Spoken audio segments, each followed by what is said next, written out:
नमस्कार दोस्तों, आप सभी का अपने YouTube channel simple way study पर स्वागत है। दोस्तों, एक नई वीडियो की शुरुआत करते हैं और इस वीडियो में हम 22 फरवरी 2024 के सभी महत्वपूर्ण करंट अफेयर्स को देखेंगे। तो दोस्तों, वीडियो में आगे बढ़ने से पहले अगर आपको इसका PDF चाहिए तो आप हमारे टेलीग्राम चैनल से जुड़ करके इस वीडियो का PDF प्राप्त कर सकते हैं। टेलीग्राम चैनल का लिंक आपको वीडियो को डिस्क्रिप्शन बॉक्स में मिल जाएगा। तो चलिए वीडियो की शुरुआत करते हैं। सबसे पहला प्रश्न है, अंतर्राष्ट्रीय मातृभाषा दिवस कब मनाया जाता है? तो ये मनाया जाता है 21 फरवरी को। प्रतिवर्ष 21 फरवरी को अंतर्राष्ट्रीय मातृभाषा दिवस के रूप में मनाया जाता है। 2024 में इसका 25वां संस्करण मनाया गया है। नवंबर 1999 में संयुक्त राष्ट्र शैक्षिक, वैज्ञानिक और सांस्कृतिक संगठन यानी कि यूनेस्को के सामान्य सम्मेलन में अंतर्राष्ट्रीय मातृभाषा दिवस मनाने की घोषणा की गई। संयुक्त राष्ट्र महासभा ने 2008 को अंतर्राष्ट्रीय मातृभाषा वर्ष के रूप में एवं यूनेस्को को वर्ष की प्रमुख एजेंसी के रूप में नामित किया। 2024 की थीम क्या रही है? तो बहुभाषी शिक्षा के लिए प्रौद्योगिकी का उपयोग, चिंताएं और अवसर इसकी थीम रही है। हाल ही में किस राज्य में लोद्रानी नामक एक नए हड़प्पा स्थल की खोज की गई है? तो ये स्थल खोजा गया है गुजरात में। ऑक्सफोर्ड विश्वविद्यालय के पुरातत्वविदों की एक टीम ने धौलावीरा के पास लोद्रानी नामक एक नए हड़प्पा स्थल की खोज की है। गुजरात के कच्छ के गांव के निवासियों ने 5 साल तक यहाँ सोने की खोज के लिए खुदाई की। ठीक है, हालांकि उन्हें आश्चर्य जब हुआ जब खुदाई में उन्हें एक किलेबंद हड़प्पा युग की बस्ती की खोज हुई। ठीक है, लोद्रानी धौलावीरा से 51 किलोमीटर दूर स्थित एक छोटा सा गांव है जिसे कच्छ के विश्व धरोहर स्थल के रूप में मान्यता प्राप्त है।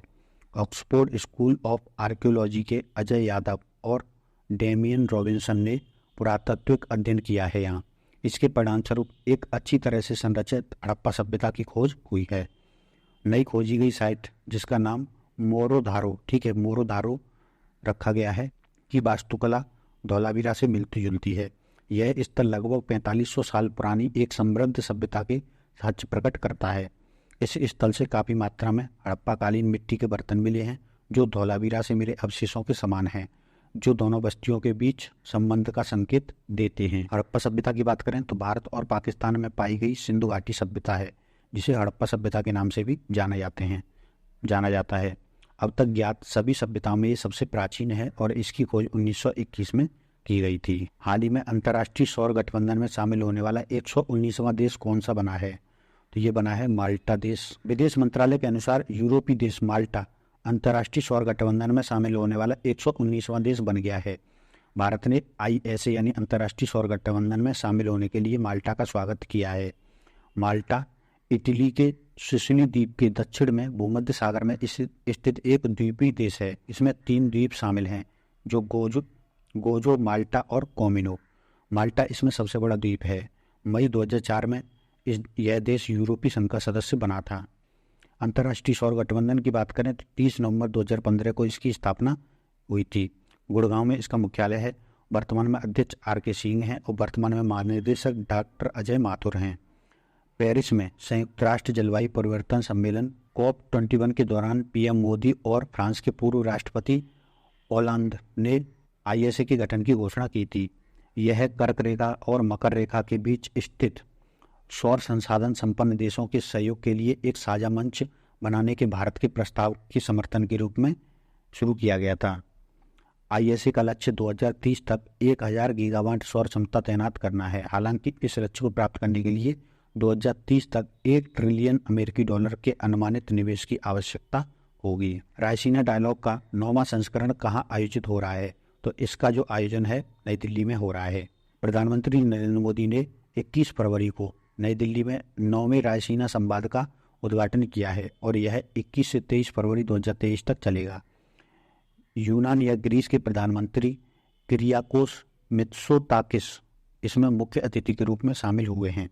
इस सम्मेलन में 115 देशों के 2500 से अधिक प्रतिनिधि भाग ले रहे हैं और इसकी जो थीम रही है वो क्या रही है? तो चतुरंगा यानी कि संघर्ष, प्रतियोगिता, सहयोग और निर्माण, जिसे इंग्लिश में हम कहेंगे कॉन्फ्लिक्ट, कॉन्टेस्ट, कोऑपरेट और क्रिएट। रायसीना डायलॉग क्या है? तो इसकी शुरुआत 2016 में सिंगापुर के सांगरी लॉ डायलॉग की तर्ज पर की गई थी। ठीक है, हर साल नई दिल्ली में आयोजित किया जाने वाला ये भारत का एक प्रमुख सम्मेलन है रायसीना डायलॉग।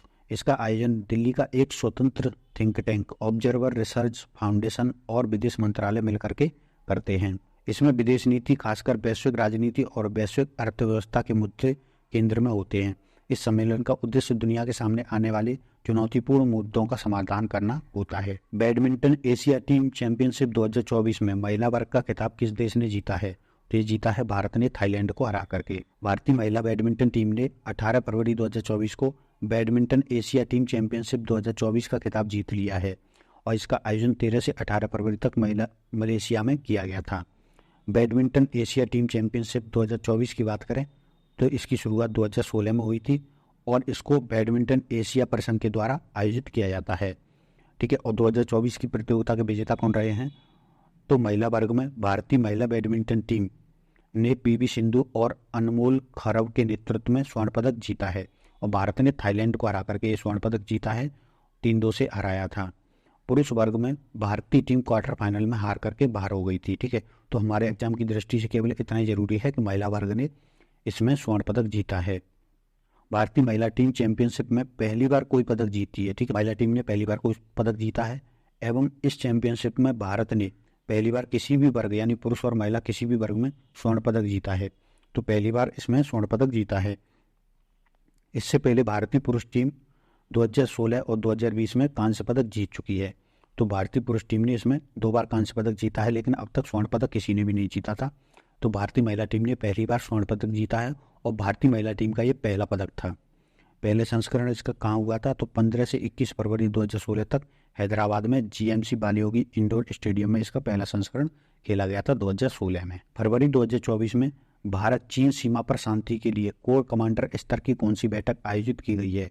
तो इसकी 21वीं बैठक आयोजित की गई है। भारत और चीन ने लाइन ऑफ एक्चुअल कंट्रोल यानी एलएसी समेत सीमावर्ती क्षेत्रों में शांति और स्थिरता बनाए रखने पर सहमति जताई है।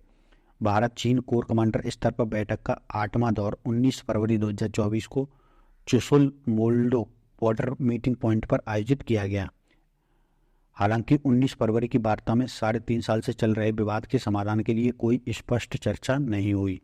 दोनों देशों के मध्य 2020 में लद्दाख की गलवान घाटी में और 2022 में अरुणाचल प्रदेश के तवांग में संघर्ष देखने को मिला था। एलएसी के दोनों ओर के पर्यवेक्षक इस बात पर सहमत हुए कि 2013 के बाद गंभीर सैन्य टकरावों की संख्या में वृद्धि देखने को मिली है। भारत चीन सीमा की बात करें तो लाइन ऑफ एक्चुअल कंट्रोल कहा जाता है भारत चीन की सीमा रेखा को, जो वर्तमान में है। भारत चीन से 4057 किलोमीटर लंबी सीमा रेखा साझा करता है, जो 5 राज्यों से लगी है, जिसमें जम्मू कश्मीर से 1954 किलोमीटर, अरुणाचल प्रदेश से 1080 किलोमीटर और उत्तराखंड से 463 किलोमीटर और हिमाचल प्रदेश से 445 किलोमीटर और सिक्किम से 220 किलोमीटर। तो जम्मू कश्मीर की जगह पर यहाँ पर अब नया ये अलग अलग यूनियन टेरिटरी बन गई है। तो अब इसकी जो सीमा है वो लद्दाख के साथ लगती है, ना कि जम्मू कश्मीर के साथ, ठीक है। तो यहाँ पर आप लद्दाख कर सकते हैं, अपडेट भी कर दूंगा मैं इसको। मैकमोहन रेखा क्या है? तो भारत और तिब्बत के बीच सीमा रेखा है। सन 1914 में भारत की तत्कालीन ब्रिटिश सरकार और तिब्बत के बीच शिमला समझौते के तहत ये अस्तित्व में आई थी, ठीक है।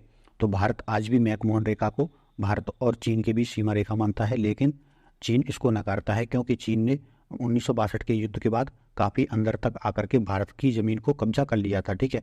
तो भारत अपनी पुरानी मैकमोहन रेखा को ही दोनों देशों के बीच सीमा मानता है, जबकि चीन जो अब वर्तमान में सीमा रेखा है एलएसी यानी लाइन ऑफ एक्चुअल कंट्रोल उसको मानता है। Under water photographer of the year 2024 का प्रतिष्ठित खिताब किसने जीता है? तो ये जीता है एलेक्स डॉसन ने। Under water photographer of the year 2024 की बात करें तो स्वीडिश फोटोग्राफर एलेक्स डॉसन ने under water photographer of the year 2024 का प्रतिष्ठित खिताब जीता है। उन्हें यह पुरस्कार व्हेल बोन्स की तस्वीर के लिए दिया गया है, ठीक है। और इसी से जो मिलता जुलता ही एक और अवार्ड दिया गया है, ठीक है। तो इन दोनों के बीच जो है संबंध से संबंधित कोई भी आर्टिकल मुझे अभी देखने को नहीं मिला है, तो आप इसको दोनों को अलग अलग याद रख सकते हैं, ठीक है। लेकिन जो मंथली करंट अफेयर्स का हमारा आएगा, तो अगर इस पर कोई अच्छा आर्टिकल मिलता है तो मैं इसमें और ज़्यादा स्पष्टता आपको दे दूंगा, ठीक है।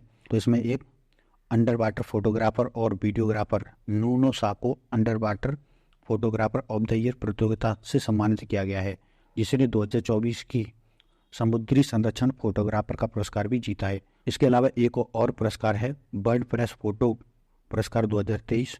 तो ये 2023 का आया था, 2024 का भी नहीं आया है। तो इसमें एसोसिएट प्रेस के फोटोग्राफर एवगेनी मोलोलेत्स्का को यूक्रेन के मारियोपोल शहर के एक प्रसूति अस्पताल में टूटे हुए मैदान में एक गर्भवती महिला को ले जाने वाली आपातकालीन कर्मचारियों की भयावह तस्वीर के लिए ये पुरस्कार दिया गया था। तो ये तस्वीर है, ठीक है।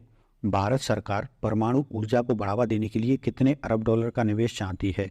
तो एक रिपोर्ट आई है हाल ही में, ठीक है। तो उसके अनुसार भारत सरकार 26 अरब डॉलर का निजी निवेश चाहती है। रॉयटर्स की एक रिपोर्ट के अनुसार भारत सरकार अपने परमाणु ऊर्जा क्षेत्र में 26 अरब डॉलर के निजी निवेश को आमंत्रित करना चाहती है।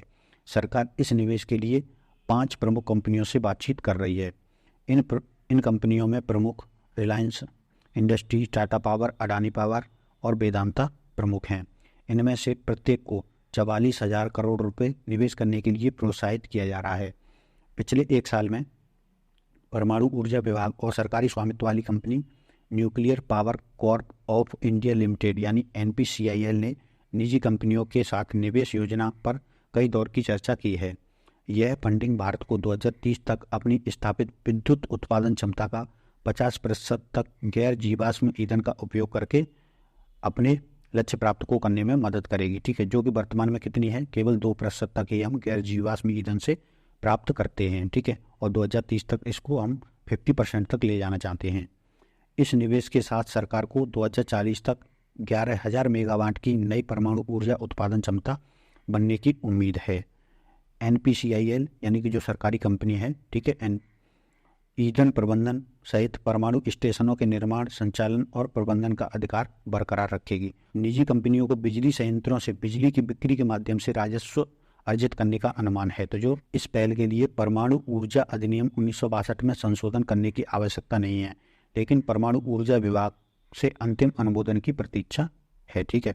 वर्तमान में NPCIL भारत के मौजूदा परमाणु ऊर्जा संयंत्रों का स्वामित्व और संचालन करती है और इसकी क्षमता 7500 मेगावाट है।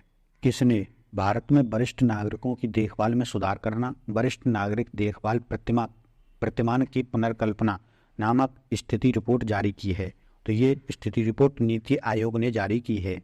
नीति आयोग के उपाध्यक्ष सुमन बेरी ने 16 फरवरी 2024 को भारत में वरिष्ठ नागरिकों की देखभाल में सुधार करना, वरिष्ठ नागरिक देखभाल प्रतिमान की पुनर्कल्पना नामक एक रिपोर्ट जारी की है, ठीक है, जो बुजुर्गों की देखभाल से संबंधित रिपोर्ट है। इस रिपोर्ट में स्वास्थ्य, आर्थिक, सामाजिक और डिजिटल रूप से बुजुर्गों की सुरक्षित करने की बात कही गई है। इसमें सम्मान, गरिमा और प्रतिष्ठापूर्ण जीवन पर जोर दिया गया है। भारत में बुजुर्गों की आबादी करीब 10.40 करोड़ यानी कि लगभग 10% के से कुछ अधिक है। 2030 तक देश की 12% आबादी की उम्र 60 वर्ष से अधिक होगी और 2050 तक बुजुर्ग आबादी का आंकड़ा 19.5% पहुंचने का अनुमान है। नीति आयोग ने बताया है कि देश में 78% बुजुर्गों के पास पेंशन की कोई सुविधा नहीं है। डिमेंशिया जैसी मानसिक बीमारी से पीड़ित होने वालों की संख्या लगातार बढ़ रही है। तो डिमेंशिया एक भूलने की बीमारी होती है। अब हम अन्य महत्वपूर्ण खबरें देख लेते हैं। तो पहली खबर है, विदर्भ के सबसे सफल कप्तान फैज फजल ने घरेलू क्रिकेट से संन्यास की घोषणा की है। महाराष्ट्र कैबिनेट ने शैक्षणिक संस्थानों और सरकारी रोजगार में मराठा समुदाय को 10% आरक्षण देने के लिए एक मसौदा विधेयक को मंजूरी दी है। चंडीगढ़ औद्योगिक और पर्यटन विकास निगम ने सुखना झील के पास चंडीगढ़ में उत्तर भारत के पहले पिज्जा ATM का अनावरण किया है। भारत के मशहूर रेडियो प्रस्तोता अमीन सयानी का 91 वर्ष की आयु में निधन हो गया। उन्हें श्रोताओं को बहनों और भाइयों के रूप में संबोधित करने का उनका तरीका आज भी प्रसिद्ध है। हिंदुस्तान एरोनॉटिक्स लिमिटेड यानी HAL ने DRDO के सहयोग से Su-30 MKI लड़ाकू जेट यानी सुकोई 30 MKI लड़ाकू जेट बेड़े के लिए 60,000 करोड़ रुपए की एक व्यापक उन्नयन परियोजना शुरू की है। इस पहल का उद्देश्य उन्नत प्रौद्योगिकी और स्वदेशी प्रणालियों के एकीकरण के माध्यम से विमान की क्षमताओं को बढ़ाना है। तो ये सुकोई 30 MKI वन लड़ाकू जेट हैं, तो उनको अपग्रेडेड किया जाएगा 60,000 करोड़ की परियोजना के माध्यम से। फरवरी 2024 में MI एमिरेट्स ने UAE की इंटरनेशनल T20 लीग के दूसरे संस्करण का खिताब जीत लिया है। तो जैसे भारत में IPL होता है, ऐसे ही दुबई में UAE की इंटरनेशनल T20 लीग होती है। तो इसका खिताब जो है MI एमिरेट्स ने जीता है और इसने दुबई कैपिटल्स को 45 रन से हरा करके ये खिताब जीता है। HDFC बैंक चालू वित्त वर्ष के पहले 9 महीने में 44,300 करोड़ रुपए के शुद्ध लाभ के साथ सबसे अधिक लाभदायक कंपनी बनकर उभरी है और इस सूची में भारतीय स्टेट बैंक दूसरे स्थान पर है और इंडियन ऑयल कॉरपोरेशन तीसरे स्थान पर रहा है। मुकेश अंबानी के नेतृत्व वाली रिलायंस इंडस्ट्रीज केंद्र और आईआईटी बॉम्बे सहित कई भारतीय प्रौद्योगिकी संस्थानों के साथ मिलकर के अगले महीने हनुमान नामक एक चैट जीपीटी शैली का अनावरण करेगी। तो जैसे चैट जीपीटी है उसी तरीके का एक बोट बनाएगी, हनुमान जिसे नाम दिया गया है। तो ये रिलायंस इंडस्ट्री और कई आईआईटी मिलकर के इसको बना रहे हैं। नेपाल के सैन्य मुख्यालय काठमांडू में 20 फरवरी को बहुराष्ट्रीय सैन्य अभ्यास शांति प्रयास 4 का शुभारंभ हुआ है। अरुणाचल प्रदेश के मुख्यमंत्री पेमा खांडू द्वारा घोषित जल जीवन मिशन के तहत हर घर जल योजना में 100% टारगेट तक पहुंचकर अरुणाचल प्रदेश ने एक महत्वपूर्ण उपलब्धि हासिल की है और यह मील का पत्थर अरुणाचल प्रदेश को पूर्वोत्तर में पहले और भारत में 10वें स्थान पर लाता है। शशि थरूर को फ्रांस के सर्वोच्च नागरिक सम्मान सेवियर डे ला लेगियन डी ऑनर, जिसे Knight of the Legion of Honours कहा जाता है, से सम्मानित किया गया है। शशि थरूर को यह पुरस्कार अगस्त 2022 में देने की घोषणा की गई थी और औपचारिक रूप से अब ये सम्मान इनको दिया गया है। भारतीय मूल के सिंगापुर के 8 साल के अश्वत कौशिक ने स्विट्जरलैंड के बर्गडोर्फर स्टैंड थॉस ओपन टूर्नामेंट में पोलैंड के शतरंज ग्रैंड मास्टर जोसेफ स्टोपा को हराकर क्लासिक शतरंज में किसी ग्रैंड मास्टर को हराने वाले सबसे युवा खिलाड़ी बन गए हैं। प्रसिद्ध संवैधानिक न्यायविद और सुप्रीम कोर्ट के वरिष्ठ वकील फली एस नरीमन का 95 वर्ष की आयु में नई दिल्ली में निधन हो गया। तमिलनाडु ने कैंसर पैदा करने वाले रसायन रोडामाइन बी की मौजूदगी के कारण कॉटन कैंडी को प्रतिबंधित कर दिया है। ठीक है, तो ये कॉटन कैंडी को प्रतिबंधित कर दिया है। WHO ने 20 फरवरी 2024 को डिजिटल हेल्थ पर ग्लोबल इनिशिएटिव यानी कि GHID गिड लॉन्च किया है, जो विभिन्न देशों के बीच ज्ञान और डिजिटल उत्पादों को साझा करने के लिए एक मंच है। तो दोस्तों, ये थे हमारे 22 फरवरी 2024 के सभी महत्वपूर्ण करंट अफेयर्स। इस वीडियो में फिलहाल इतना ही। अगर आपको ये वीडियो पसंद आया है तो वीडियो को लाइक करिए, चैनल को सब्सक्राइब कर लीजिए एवं अपने दोस्तों तक भी शेयर कर दीजिए।